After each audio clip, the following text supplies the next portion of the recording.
গদ্দার শব্দের ব্যবহার নিয়ে নিজের অবস্থানে অনড়ি রইলেন তৃণমূল প্রার্থী তথা ওই দলের তারকা প্রচারক দেব। তার দাবি, তার কাছে গদ্দার শব্দের অর্থ ভিন্ন। দলে থেকে দলবিরোধী কার্যকলাপ করলে দেবের কাছে ওই ব্যক্তি গদ্দার। ঘটনার সূত্রপাত দেবের একটি সাক্ষাৎকার ঘিরে, যেখানে তিনি জানান দলের শীর্ষ নেতৃত্বের অনেকে গদ্দার শব্দের মাধ্যমে বিরোধীদের আক্রমণ করলেও ওই শব্দ তিনি ব্যবহার করতে চান না।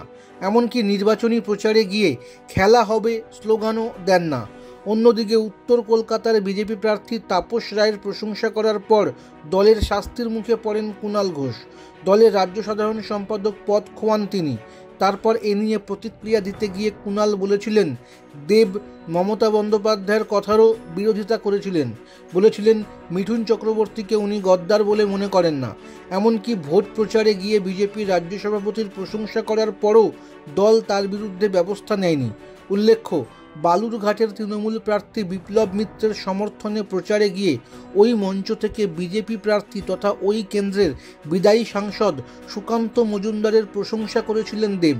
কুণালের প্রশ্ন ছিল, এটা কেন দলবিরোধী কাজ বলে বিবেচিত হবে না? তারপরেও তৃণমূলের তারকা এবং অভিনেতা মুখদের নিয়ে একাধিক মন্তব্য করেন কুণাল।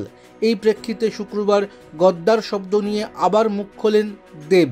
দেব বলেন, কুণালদা আমার সম্পর্কে কি বলেছেন তা নিয়ে আমার কিছু বলার নেই, তবে এটুকু বলতে পারি, আমার কাছে গদ্দার শব্দের অর্থ আলাদা।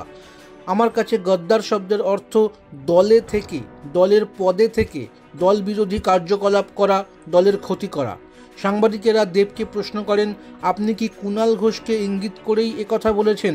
দেব বলেন, কেউ দল থেকে বেরিয়ে অন্য দলে গিয়ে বিরূপ মন্তব্য করতেই পারেন, কিন্তু দলে থেকে দলের ক্ষতি করাটাই হলো গদ্দারি।